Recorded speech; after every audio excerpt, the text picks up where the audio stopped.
Hello friends, welcome to mother's simple kitchen. আজকে আমি তোমাদের সঙ্গে শেয়ার করবো বাঙালিদের ফেভারিট মাছের মাথার কালিয়ার রেসিপিটা।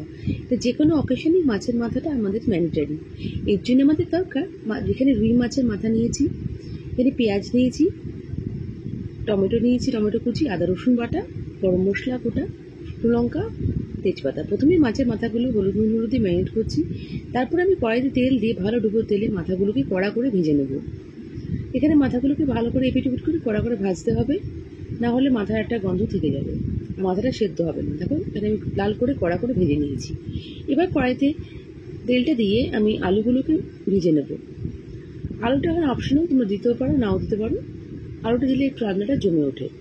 এবারে আমি আলুগুলো তুলে নিচ্ছি। এরপরে আমি কড়াইতে অ্যাড করবো শুকনো লঙ্কা ফোড়ন দেবো, আর দেবো তেজপাতা, গরম মশলা গোটা দিয়ে আমি হালকা ফ্রাই করে এর মধ্যে অ্যাড করছি কেটে রাখা 3টে মিডিয়াম সাইজের স্লাইস করা পেঁয়াজ। আর আমি এখানে অ্যাড করবো 2 চামচ মতন আদা রসুন বাটা। তারপরে আমি হালকা করে ফ্রাই করে নিচ্ছি একটু। এরপর আমি এখানে অ্যাড করবো হলুদের গুঁড়ো 1 চামচ, লঙ্কা গুঁড়ো 1 চামচ দিয়ে হালকা একটু ভাজা ভাজা করে নেব।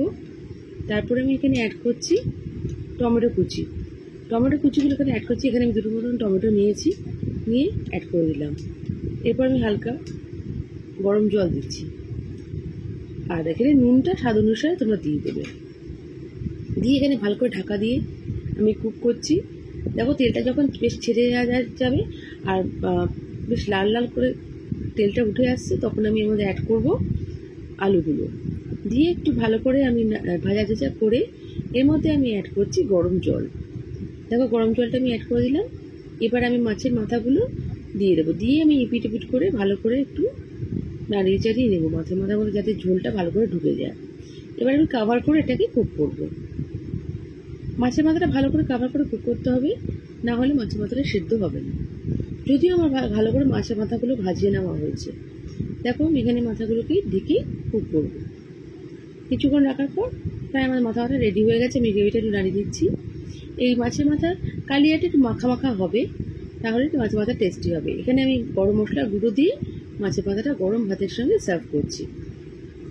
আমার এই রেসিপিটা কেমন লাগলো নিশ্চয়ই কমেন্ট করে জানিও। আর নেক্সট রেসিপি নিয়ে আমি আবার হাজির হয়ে যাব। ততক্ষণ ভালো থেকো, সবাই সুস্থ থেকো। বাই।